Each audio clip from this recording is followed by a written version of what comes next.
Hi, welcome back to HomeTime. We start landscaping today at Creekside, but I'll tell you there's still an awful lot going on the inside too. But we are ready for final grade and a little bit of hardscaping. So Russ Schmidt and his crew are getting ready to start on the retaining walls, which is always a good first step to giving some shape to a new yard.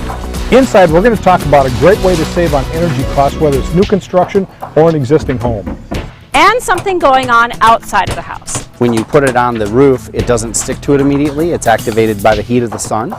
And then also it seals around the nails and fasteners when you actually screw through it. So we'll be inside, outside, and all around the house on this show. We got to keep moving, so stick around.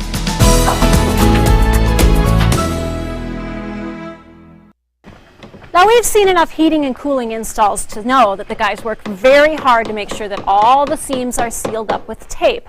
But we also know that it's pretty hard to get to every single one of those seams. Leaks are bound to happen, and we want to get ahead of the game by having the ducts sealed by injection from the inside.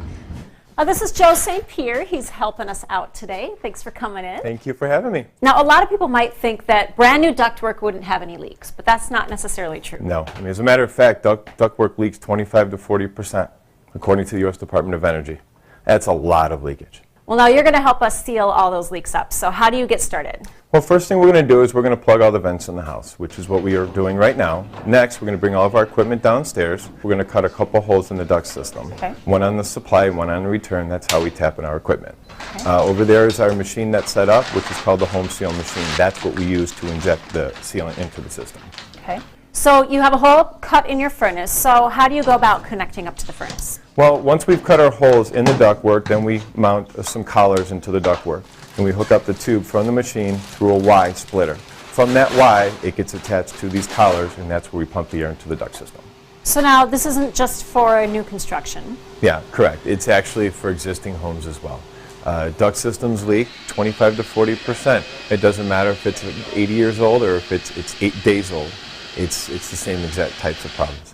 All right, now you have everything all sealed up upstairs, and you're going to be doing a pretest? That's right. What we're going to do is we're going to turn on the system, we're going to pump air into the ductwork, and we're going to find out how bad the system really does leak. Okay, well, I do notice that the system looks pretty well taped off. It may reduce the leakage a little bit, but I wouldn't be surprised if it leaks quite a bit. Let's find out. Let's see.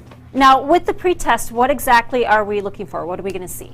What we're going to do is we're going to find out how much the system leaks. So what we're going to do is the computer's going to go on, it's going to pump air into the system. We ran a tube upstairs, and it's going to measure the pressure up there as opposed to the pressure down here. At that point, it's going to be able to tell us exactly what we're leaking out of the system. And every single one of the leaks in the system, that's energy loss. This is going to be the best way to not lose energy in your home, right? Absolutely. Number one thing you can do in your home to save energy, on top of doing windows or doing insulation, because all that air is not making it where it's supposed to go.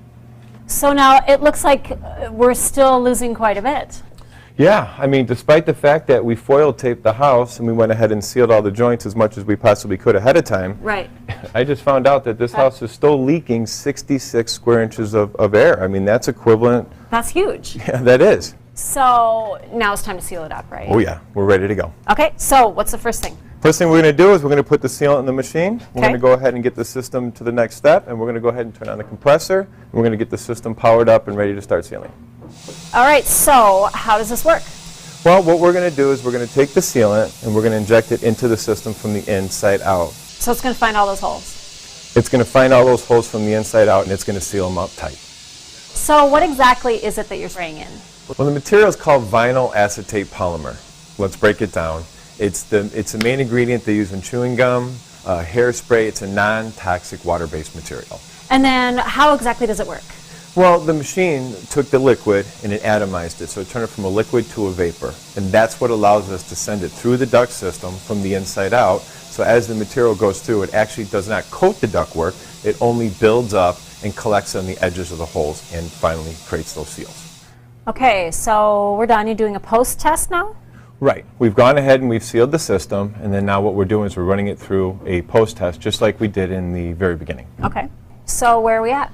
Well, when we initially started, we were leaking 348 CFM of air, which was equivalent to a 65.8 square inch hole. That's where we started. Okay. Now, post-sealing, we got it down to 7.8 CFM of leakage, which is equivalent to a 1.5 square inch hole. Wow, that's huge. Absolutely. You've really sealed up all those little holes. Yeah, and by doing that, what's going to end up happening is now we're going to get more comfort in the home. Secondly, we're going to increase the quality of air in the home. Now, I'm not going to be pulling all the poor, bad air out of the walls anymore. Last but not least is the energy savings. Typically, by having your duct system sealed, you can save anywhere from $250 a year to $800 a year by having this process done. Wow. Now, you said before that a furnace is only as good as its ductwork, right? Absolutely. Now that we know what the system was leaking and then we know what we got it down to, now this furnace system can operate as it was designed to operate. Exactly. The most efficient way it can do it. Absolutely.